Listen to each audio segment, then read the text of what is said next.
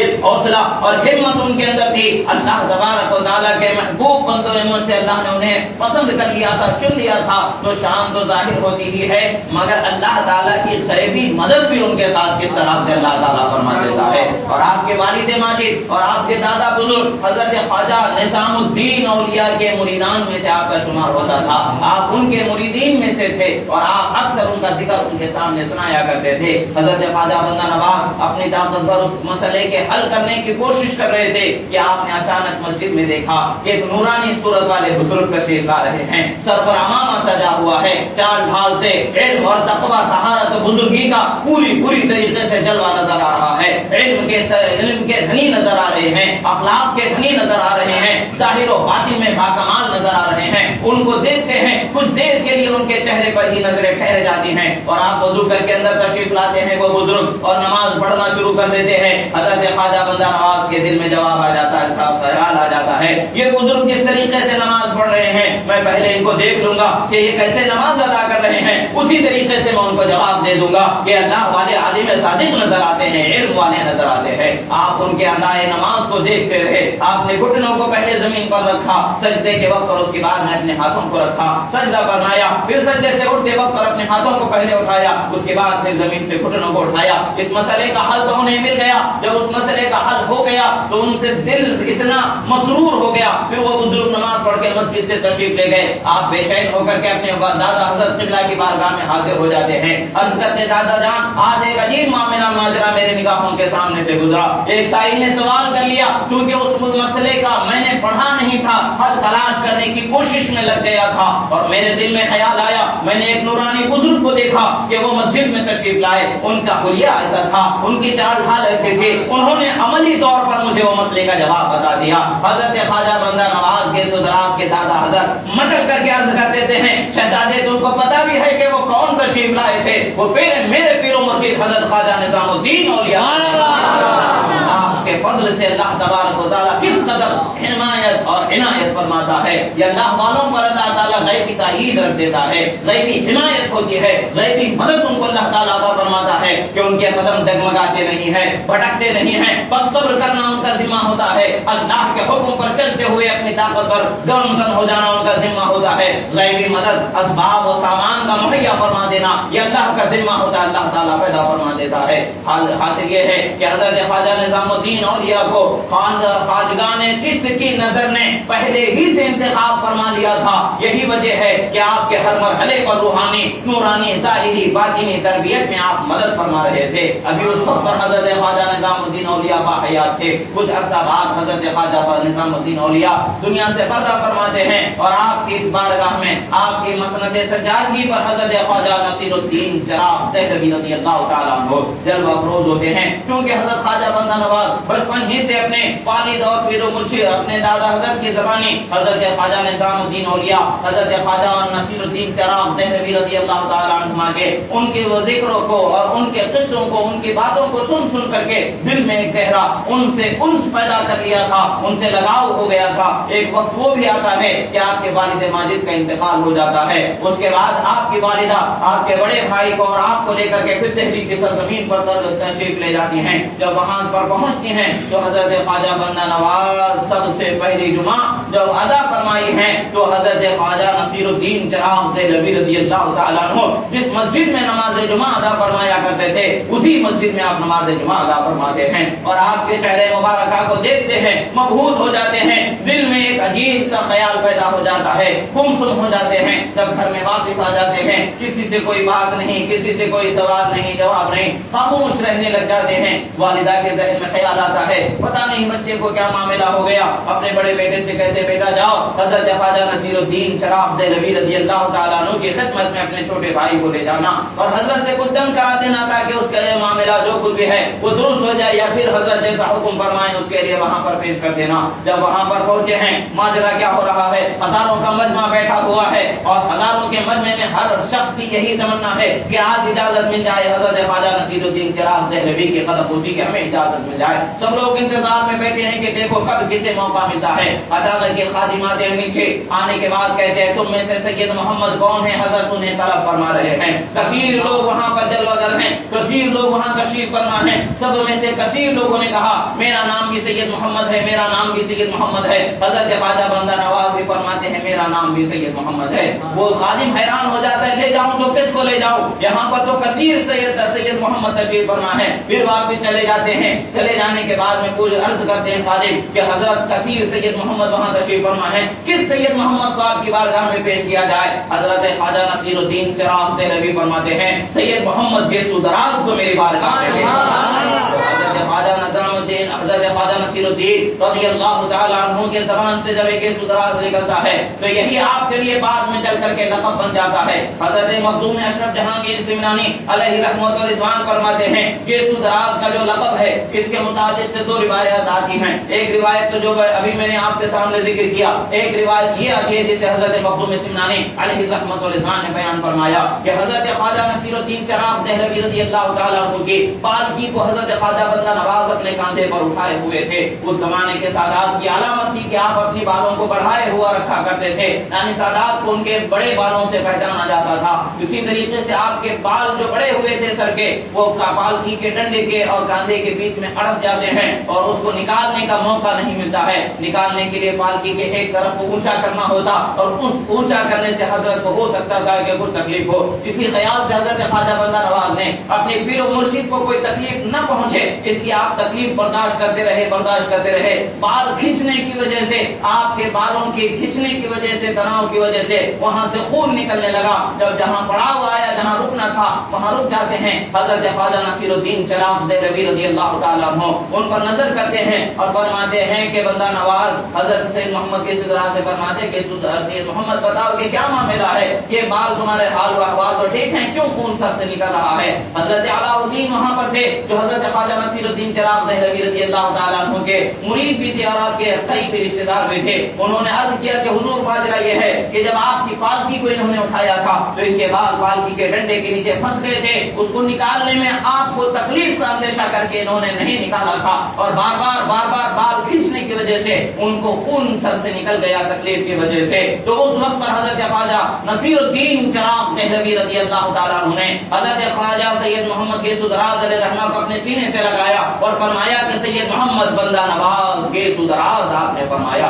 لوگوں کے ساتھ حسن سلوک کرنے والے اور لمبے بال والے کا خطاب آپ کو عطا فرمایا گیا۔ الغرض حضرت خواجہ بندہ نواز ابھی وہاں پر تشریف فرما ہے، آپ کا جب بلاوا آ گیا اپنے شیخ کامل کی خدمت میں جب پہنچنا ہوا تو کیا حال ہوگا، وہ بے تعبی کا کیا حال ہوگا، وہ قرار و سکون کے حاصل ہو جانے کا کس قدر ذوق و شوق ان پر غالب ہوگا اندازہ ہی نہیں لگا سکتے ہیں۔ جب پہنچتے ہیں حضرت خواجہ نصیر الدین چراغ دہلوی ان کے سر مبارک پر دست شفقت رکھتے ہیں اور آپ کا ہاتھ اپنے ہاتھ میں لے کر کے انہیں داخل سلسلہ اور بیان فرما دیتے ہیں، اور یہی وہ وقت ہے کہ آپ کے دل کی دنیا کے اندر ایک عجیب سا سما بن جاتا ہے۔ آپ علوم ظاہریہ کی تکمیل کے ساتھ ساتھ علوم باطنیہ میں بھی اپنے شیخ کامل سے تربیت حاصل کرتے رہے اور منزلوں آپ سفر کرتے رہے۔ حاصل کار ایک وقت وہ آ گیا کہ لوگوں نے حضرت خواجہ بندہ نواز کی کرامت کو دیکھا تو حضرت خواجہ نصیر الدین چراغ دہلوی کے اشارے پر لوگوں نے اسے ملاحظہ فرمایا۔ معاملہ یہ ہوا کہ ایک مرتبہ بادشاہ کو ایک پرانا